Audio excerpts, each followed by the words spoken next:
A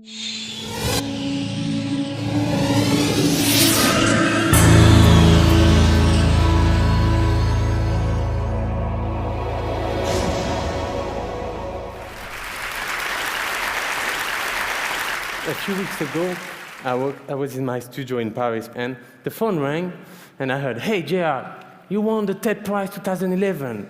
You have to make a wish to save the world." I was lost. I can't save the world. Nobody can. What is fucked up? Come on. You have dictators, ruling the world. Population is growing by millions. There's no more fish in the sea. The North Pole is melting. And as the last TED Prize winner said, we're all becoming fat. Except maybe French people. So, whatever. So, I called back, and I told her, "Look, Amy, tell the TED guys I just won't show up, I can't do anything to save the world." She said, "Hey, JR, your wish is not to save the world, but to change the world." "Oh, all right." That's cool. Technology, politics, business do change the world. Not always in a good way, but they do. What about art? Could art change the world? I started when I was 15 years old, and at that time, I was not thinking about changing the world. I was doing graffiti, writing my names everywhere, using the city as a canvas. I was going in the tunnels of Paris, on the rooftops, with my friends. Each trip was an excursion, was an adventure. It was like leaving our mark on society, to say, I was here, on the top of a building. So when I found a cheap camera in the subway, I started documenting those adventures with my friends and give them back into photocopies, really small photos, just that size.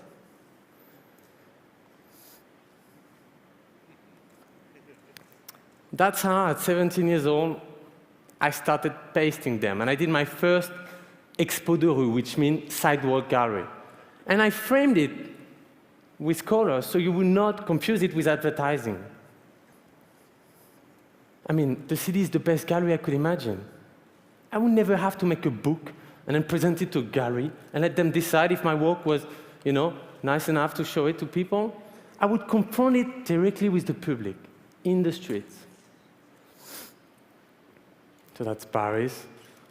I would change, depending on the places where I would go, the title of the exhibition. That's on the Champs-Élysées. I was quite proud of that one, because I was just 18, I was just up there on the top of the Champs-Élysées. And when the photo left, the frame was still there. November 2005. The streets are burning. A large wave of riot had broken in the toughest projects of Paris.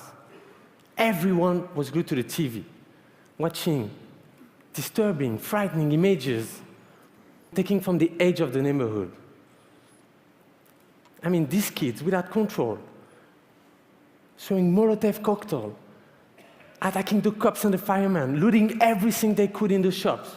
These were criminals, thugs, dangerous, destroying their own environment. And then I saw it. Could it be possible? My photo on a wall, revealed by a burning car, a pasting I've done a year earlier, an illegal one, still there. These were the faces of my friends. I know those guys. All of them are not angels, but they're not monsters either. So it was kind of weird to see those images and those eyes stared back at me through the television. So I went back there with a 28mm lens. It was the only one I had at that time, but with that lens, you have to be as close as 10 inches from the person. So you can do it only with their trust. So I took full portraits of people from Le Bosquet. They were making scary faces to play the caricature of themselves.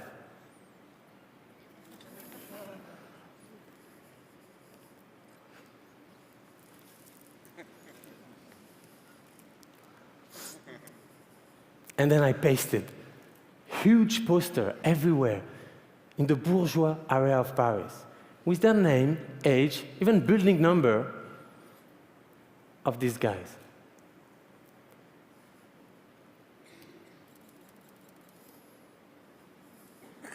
A year later, the exhibition was displayed in front of the City Hall of Paris. And you go former thug images who've been stolen and distorted by the media, who's now proudly taking over his own image.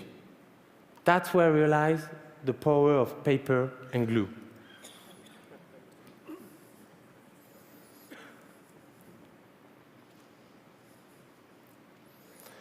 So could art change the world? A year later, I was listening to all the noise about the Middle East conflict. I mean, at that time, trust me, they were only referring to the Israeli and Palestinian conflict. So with my friend Marco, we decided to go there and see who are the real Palestinians and who are the real Israelis. Are they so different?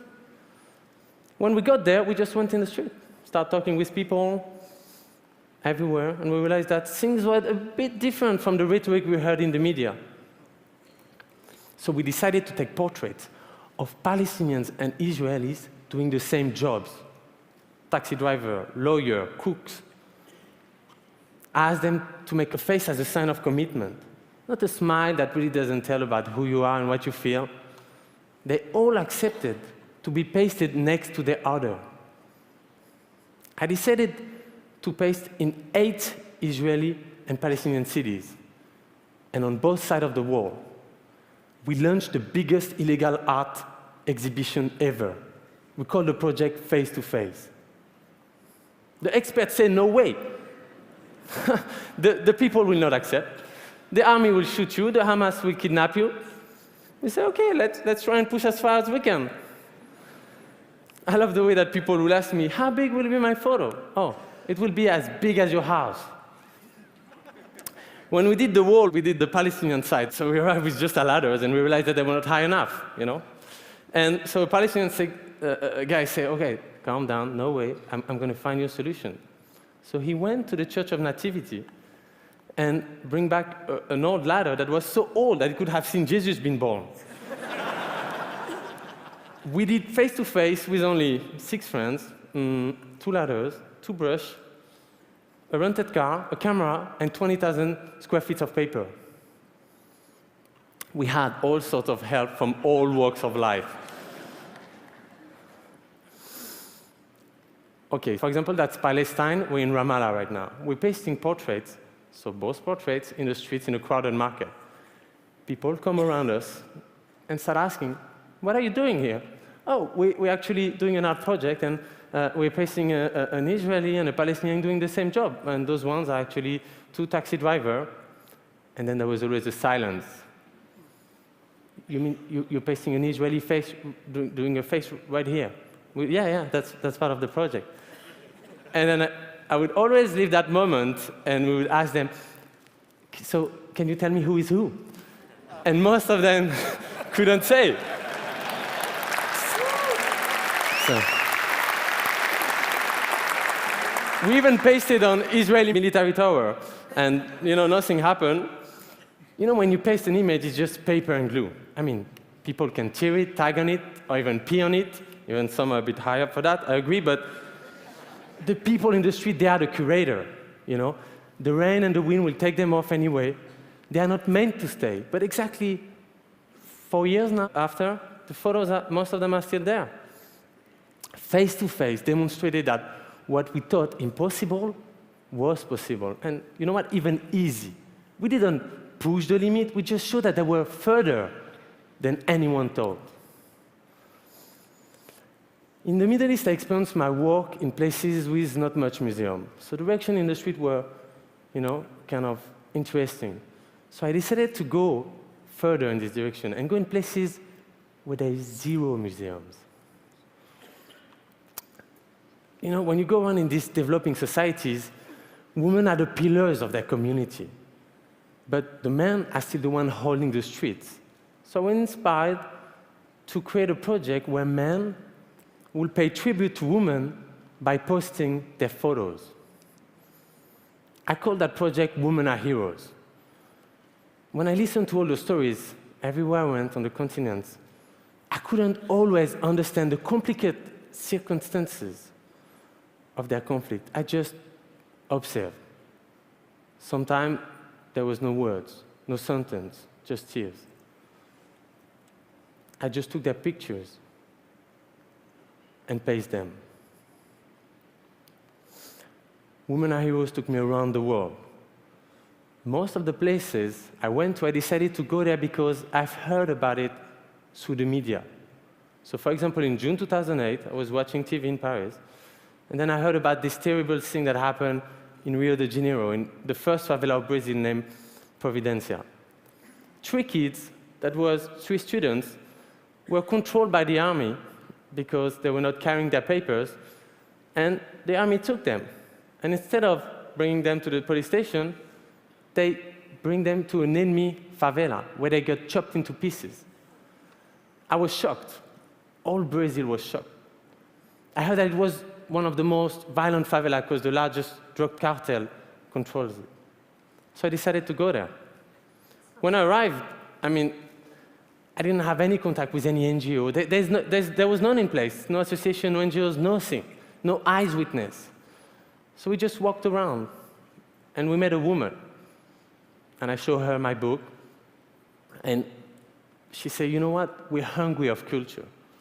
We need culture up there. So I went up, and I started with the kids. I just took a few photos of the kids, and the next day I came with the posters, and we pasted them. The day after I came back, they were already scratched. But that's okay. I wanted them to feel that the art belongs to them. Then the next day, I held a meeting on the main square, and some women came. They were all linked to the 3 kids that got killed. There was the mother, the grandmother, the best friend. They all wanted to share the story. After that day, everyone in the favela gave me the green light. I took more photos, and we started the project. The drug lords were kind of worried about us filming in the place, so I told them that, you know what, I'm not interested in filming the violence and the weapons. See that enough in the media. What I want to show is the incredible life and energy I've been, seeing around me the last few days. So that's a really symbolic pasting, because that's the first one we did, that you couldn't see from the city. And that's where the 3 kids got arrested, and that's the grandmother of one of them.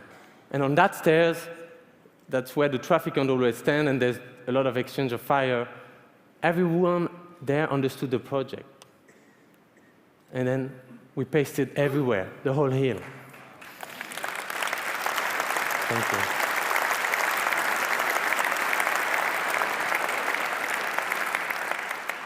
What was interesting is that the media couldn't get in. You should see that. They would have to film us from a really long distance, by helicopter, and then have a really long lens, and we would see ourselves on TV pasting. And they would put a number, please call this number if you know what's going on in Providencia. We just did a project and then left. So the media were there, oh, so how can we know about the project? So they had to go and find the women, and get an explanation from them. So you create a bridge between the media and the anonymous woman. We kept traveling. We went to Africa, Sudan, Sierra Leone, Liberia, Kenya. In war-torn places like Monrovia, people come straight to you. They want to know what you're up to. They keep asking you, what is the purpose of your project? Are you an NGO? Are you the media? Art? Just doing art? Some people question, why is it in black and white? Don't you have color in France? Or they tell you, are these people all dead? Some who understood the project will explain it to others. And to a man who didn't understand, I heard someone say, you've been here for a few hours trying to understand, discussing with your fellows. During that time, you haven't think about what you're going to eat tomorrow. This is art. I think it's people's curiosity that motivates them to come into the project, And then it becomes more. It becomes a desire, a need, an amount. On this bridge, that's in Monrovia, ex-rebel soldier helped us pasting a portrait of a woman that they might have been raped during the war. Women are always the first one targeted during conflict. This is Kibera, Kenya, one of the largest slums of Africa. You might have seen images about the post-election violence that happened there in 2008. This time we covered the roof of the houses, but we didn't use paper. Because Paper doesn't prevent the rain from leaking inside the house. Vinyl does. Then art becomes useful. So the people kept it. You know what I love is that, for example, when you see the biggest eye there, there's so much houses inside. And I went there a few months ago, photos are still there, and there was missing a piece of an eye. So I asked the people, what happened? Oh, the guy just moved. It's there on. When the moves were covered, a woman said as a joke, now God can see me. You know, when you look at Kibera now, they look back.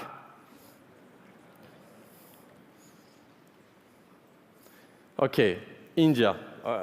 Before I start there, just so you know, each time we go in a place, we don't have authorization, so we set up like commandos. You know, a group of friends, we arrive there and we try to paste on the walls. But there's places where you just can't place on the wall. In India, it was just impossible to paste. Like I heard, culturally and because of the law, they would just arrest us at the first pasting. So we decided to paste it white. White on the wall. So imagine white guys pasting white papers. So people would come to us and ask us, hey, what are you up to? Oh, you know, we're just doing art. Art? Of course, they were confused. I mean, but you know how India have a lot of dust in the street? And the more dust you would have going up in the air, on the white paper, you can almost see it, but there's a sticky part, you know, like when you reverse a sticker. So the more dust you have, the more it will reveal the photo. So we could just walk in the street during the next days, and the photo would get revealed by themselves. Yeah. Thank you. So we didn't get caught this time.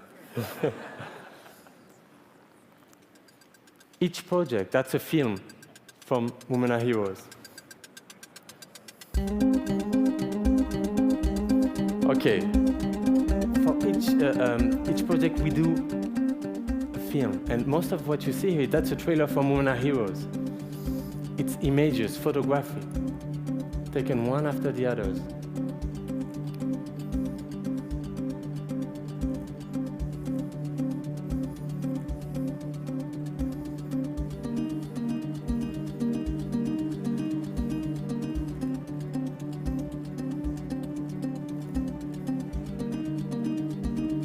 And the photo kept traveling even without us.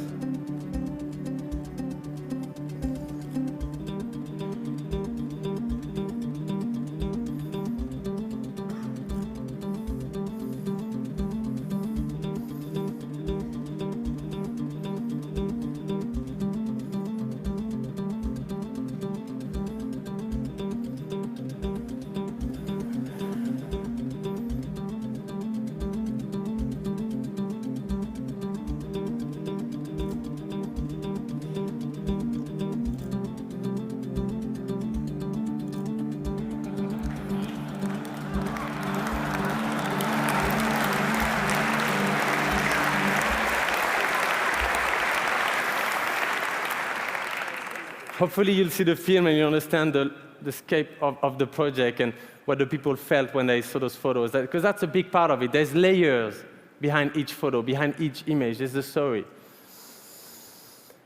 Women Are Heroes created a new dynamic in each of the communities, and the women kept that dynamic after we left. For example, we did books, not for sale, that all the community would get. But to get it, they would have to make it signed by one of the women. We did that in most of the places. We go back regularly. And so in Providencia, for example, in the favela, we have a cultural center running there. In Kibera, each year we cover more roofs. Because, of course, when we left, the people say, you know, that was just at the edge of the project, say, hey, what about my roof? So we decided to come the year after and keep doing the project. Really important point for me is that I don't use any brand or corporate sponsors. So I have no responsibility to anyone but myself and the subject.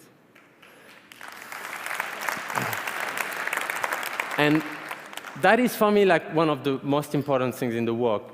You know, I think today, as much as important as the result is the way you do things, and that have always been a certain part of the world. And what's interesting is that fine line that I have with images and advertising. We just did some pasting in Los Angeles on another project on the last weeks. And I even was invited to cover the MoCA Museum. But yesterday, the city called them and said, look, you're going to have to tear it down, because this can be taken for advertising, and because of the law, it has to be taken down. But tell me, advertising for what? The people I photographed were proud to participate to the project and to have their photo in their community, but they asked me for a promise, basically. They asked me, please, make our story travel with you. So I did. That's Paris. That's Rio. In each place, we build exhibitions with the story, and the story travel, and you understand the full scope of the project. That's London, New York. And today, they are with you in Long Beach. All right, recently, I started a public art project where I don't use my artwork anymore. I used Man Ray, Hélène Lévite, Giacomelli, other people's artwork. It doesn't matter today if it's your photo or not. The importance is what you do with the images, the statement it makes where it's pasted. So for example, I pasted the photo of the minaret in Switzerland a few weeks after they voted a law forbidding minarets in the country.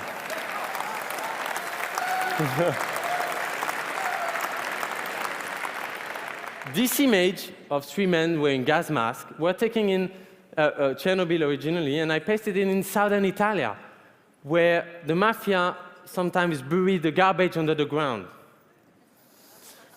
In some way, art can change the world. I mean, art is not supposed to change the world, to change practical things, but to change the perceptions. Art can change the way we see the world. Art can create an energy. Actually, the fact that art cannot change things makes it a neutral place for exchanges and discussions, and then enables it to change the world. When I do my work, I have two kinds of reaction. People say, oh, why don't you go in Iraq or Afghanistan? It would be really useful. Or, how can we help? I presume that you belong to the second category. And that's good, because for that project, I'm going to ask you to take the photos and to paste them. So now my wish is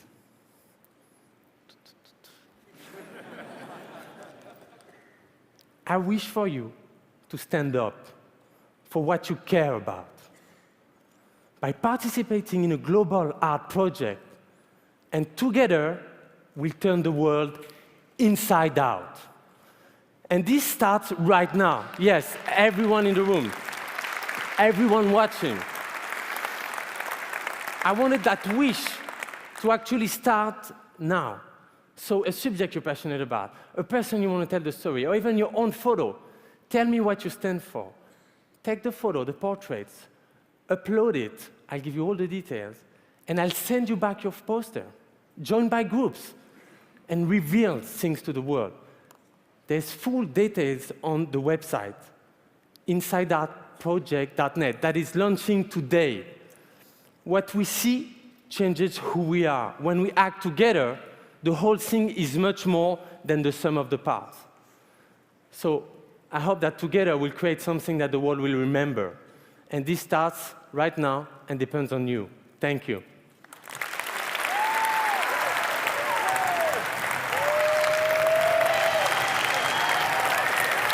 Thank you.